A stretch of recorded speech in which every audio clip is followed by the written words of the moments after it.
Na karibu tena kwenye Msizayo TV channel yako ya habari. Kama wewe ni mgeni, kitu cha kwanza nakuomba ni kusubscribe na kulike ili usikose habari zetu, na kama wewe tayari mmoja wetu, asante sana kwenye support yako, na utufahamishe kwenye comment unatufuatilia ukiwa nchi gani au mji gani. Na bila kupoteza muda, tuanze na habari na chapisho la Fande Fidel Rugabo alitoa akisema kuwa habari zilikuwa zikisubiriwa kwa muda zimeanza kuleta matunda, na zimeanza na katika maeneo ya Poezero, Baruta, Kalonge, Bichumbi na Rubemba. Anasema kuwa kulikuwa na milio mikubwa ya silaha nzito, na akasema kuwa Poezero kwa sasa ipo libere Poezero, Baruta, Kalonge na Bichumbi na kwingine. Ikumbuka kuwa kuna sehemu wiki iliyopita ilikuwa libere kama Bilalo mbili na Gakenge. Hiyo ni jambo njema na ni habari njema kwa wanachama cha Twirwaneho au AFC/M23, serikali kiujumla, na wa revolutionnaire wanaotaka mapinduzi. Ni habari njema sana.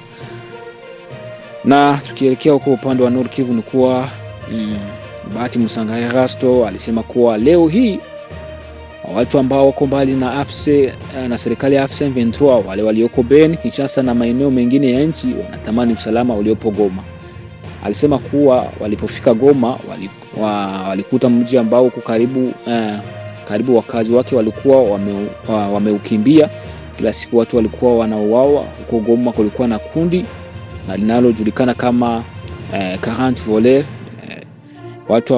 watu wapatao 40 walikuwa wakitumia malori usiku wakivamia manyumba za wananchi na kuchukua kila kitu walichokikuta ndani ya nyumba, na kuanzia viti, sufuria hadi mali nyingine zote walikuwa wakizichukua na 40 voleurs, na wakiacha nyumba zikiwa tupo kabisa.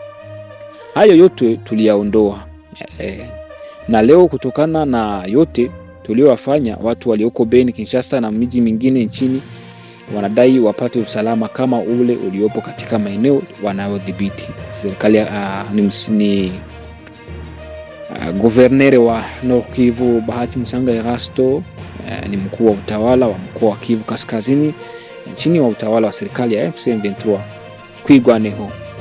Na tukiingia kwa Kinshasa, ni kuwa muungano wa C64 wahairisha maandamano yangefanyika tarehe 3 Julai hadi tarehe 22 Julai kufuatia na mwaliko wa Umoja wa Afrika. Kinshasa, tarehe 3 ya jana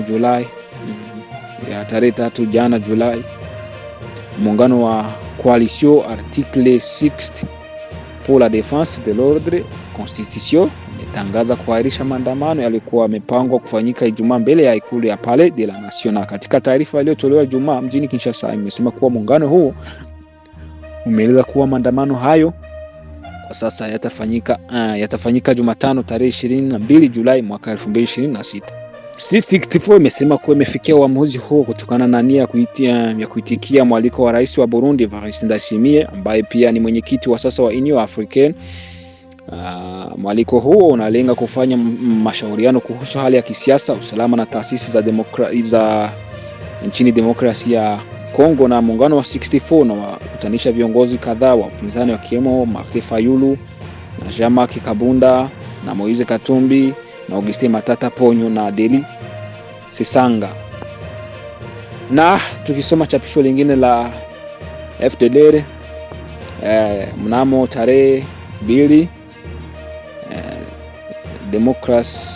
Democratic Force for the Liberation of Rwanda kupitia kiongozi wake anayetajwa kuwa ni Victor Byiringiro alimwandikia rais wa Marekani barua ikieleza kuwa kundi hilo lina nia ya kushiriki katika juhudi za kurejesha amani katika ukanda wa maziwa makuu. Barua hiyo baadaye ilijumuishwa katika ripoti ya wataalamu wa United Nations kuhusu hali ya usalama katika demokrasia ya Kongo.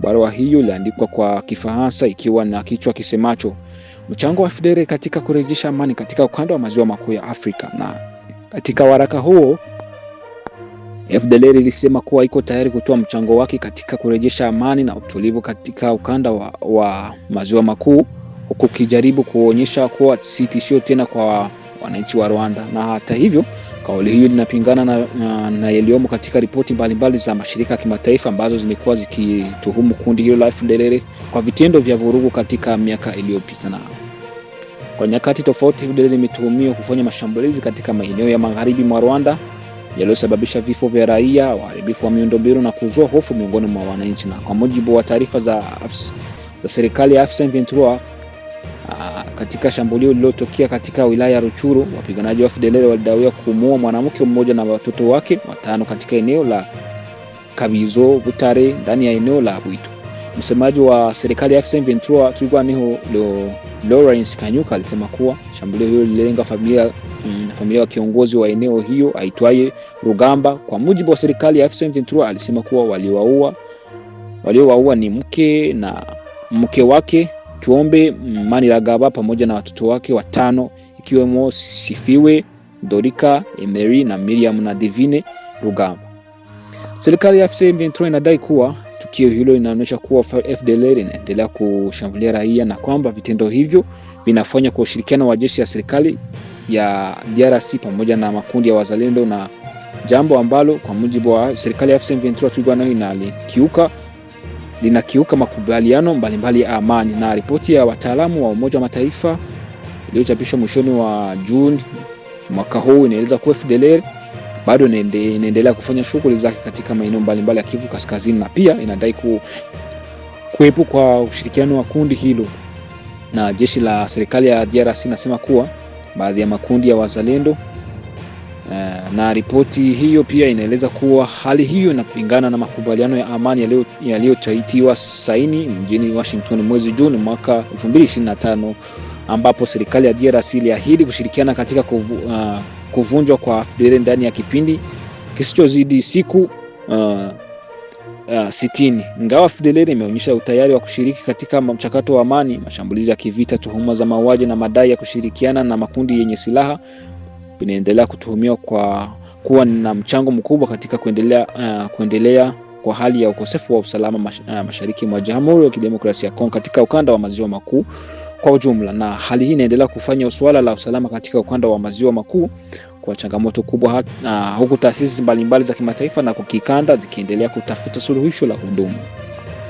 Na tukielekea huko Burundi, kuwa kwenye chapisho la Pacific Nini Hansbe alikuwa akijiuliza maswali kuwa balozi Spe Caritas Njebarikanuye aliondolewa madarakani kutokana na maigizo ya Angeline Ndayishimiye, mke wa rais wa Burundi. Takriban mwezi mmoja uliopita, balozi wa Burundi nchini Ufaransa Spe Caritas Njebarikanuye aliondolewa ghafla kutoka wadhifa wake tarehe 3 mwezi wa 6 mwaka huu.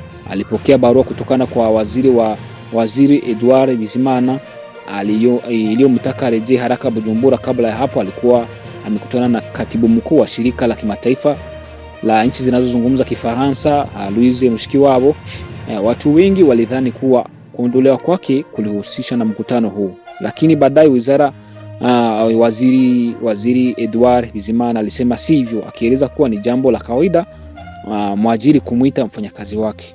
Kuondolewa kwa balozi huyo au ambasaderi huyo kuliwashangaza wengi kwa sababu alikuwa hajafikisha hata miezi mitatu tangu aanze kazi, na mwezi mmoja umepita tangu aitwe kurejea Burundi, na lakini hadi sasa bado hajarejea. Je, ameamua kutoroka au hata hivyo yaliyoelezwa kuhusu sababu ya kuondolewa kwake? Kuondolewa kwake kulitoka ikulu ya Burundi, na kwa mujibu wa taarifa kutoka ofisi ya waziri Edouard Bizimana au Edouard ni sawa, si yeye aliyetoa uamuzi wa kumuondoa balozi huyo au ambasaderi huyo. Wafanyakazi wa wizara hiyo wanasema kuwa hawajui kosa alilolifanya, na kwani kwa muda mfupi aliyokuwa kazini hakukuwa na malalamiko dhidi yake. Wanasema amri ya kumrudisha ilitoka ngazi za juu zaidi. Ngazi hiyo ya juu inatajwa kuwa ni ikulu ya rais, au mtu aliyetekeleza maagizo hayo ni General Brigade Aloyos Sindaihebura ambaye ni mkuu wa ofisi ya rais, na chanzo hicho kinadai kuwa alitekeleza maagizo yaliyotolewa na mke wa rais Angeline Ndayishimiye. Taarifa hii inaeleza kuwa si mara ya kwanza viongozi kuondolewa kwa njia hiyo, na kwamba baadhi yao wamewahi kuondolewa kupitia mkuu wa ofisi ya rais kwa maagizo yanayodaiwa kutoka kwa Angeline Ndayishimiye, mke wa rais wa Burundi. Na Wengi wanajiuliza kama Rais Evariste Ndayishimiye huwa anafahamu maamuzi hayo kabla hajatekelezwa au huyafahamu baadaye. Nafasi ya Charge des Affaires Aline Nduwamaria, nafasi ya Charge des Affaires Aline Nduwamaria katika ubalozi wa Burundi mjini Paris, inaelezwa kuwa Aline Nduwamaria ambaye ni mshauri wa pili wa ubalozi na huchukua nafasi ya balozi anapokosekana na ushawishi mkubwa. Na tafsiri hii inamdai kuwa amekuwa akihusika katika kuondolewa kwa mabalozi na wafanyakazi wengine wa ubalozi huo. Pia inasemekana kuwa tayari mabalozi wawili waliomtangulia, Ernest Niyokindi na Isaie Kubwayo, waliondolewa baada ya madai aliyowasilisha.